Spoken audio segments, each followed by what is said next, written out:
Hi, everyone. Welcome. It's the ICBA Daily News for today, Wednesday, October 18th, 2023. I'm Jordan Bateman. I'm Vice President of Communications for the Independent Contractors and Businesses Association.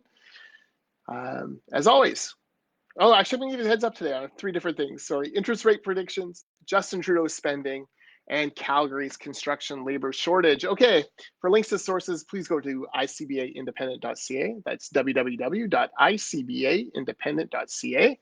Of course, we can't post media links here because of the Trudeau government's foolish Online News Act. All right, first news item. So yesterday we had news that inflation came in under expectation, and that has economists very hopeful that the Bank of Canada will hold interest rates next week at their meetings. In fact, some are even now starting to suggest the next move we see should be a cut. CIBC, BMO, TD, RBC, they all think rates will hold.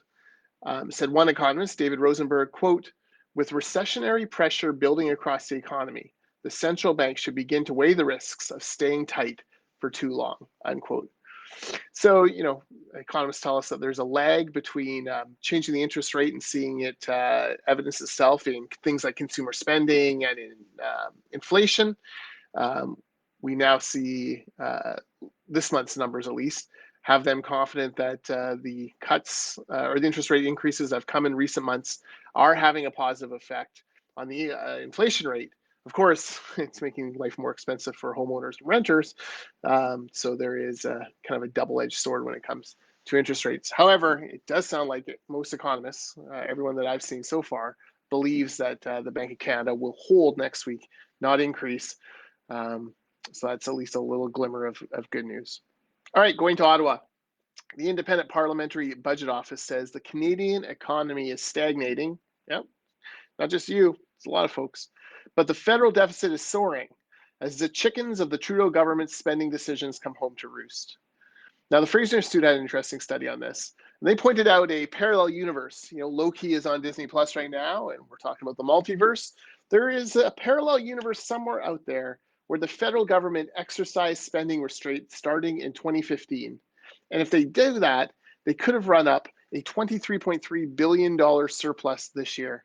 With that kind of money, the middle class tax rate could have been chopped from 22% to 15%. Think about what that would do for affordability. Alas, that world does not exist, or at least if it does, it's not our world. It's not in this multiverse. And instead, we have been saddled with high taxes, high debt, and inflation. Squandered opportunities. The budget will balance itself. We're going to lead from the heart out. All of those nonsense buzzwords.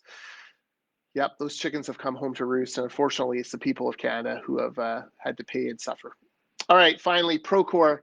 They surveyed construction company leaders in Alberta, and 55% of home builders there expect to build fewer housing units in 2023 than they did in 2022.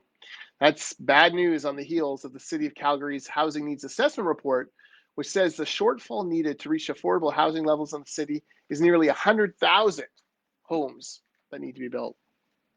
It also said the median cost of a detached home in Calgary has increased 37% over the past 3 years.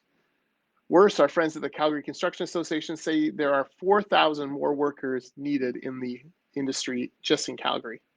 These are really scary trend lines, especially for those of us who have seen rapid increase in British Columbia and saw a lot of these trends create a unbelievably expensive market in Vancouver, Greater Vancouver area. Our folks are actually in Alberta today. A number of our ICBA BC folks are there, joining with ICBA Alberta at their very first event. They co-hosted a breakfast with the Calgary Construction Association this morning to kick off the BuildX trade show at the TELUS Convention Center.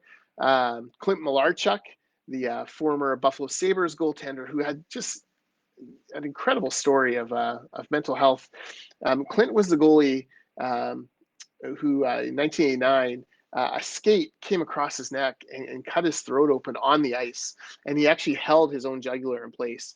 And the trainer came out and grabbed him too, and that saved his life. He lost a couple of liters of blood on the ice that day. Changed all the rules for goalies after. Now they have to wear protections and whatnot. He tells that story, tells about the PTSD that came from that, the mental health issues, a couple of suicide attempts, and shares his story of finding, breaking the stigma of mental health and finding hope and peace when so many things have been stacked against you. So Clint gave a great speech this morning. Really exciting. We had a cabinet minister there. There was a lot going on for ICBA Alberta. So congratulations to our team there on an excellent event this morning, and looking forward to seeing more pictures and more reports out of it. All right, well, that's it for today. I'll be back tomorrow with more news, ICBA news.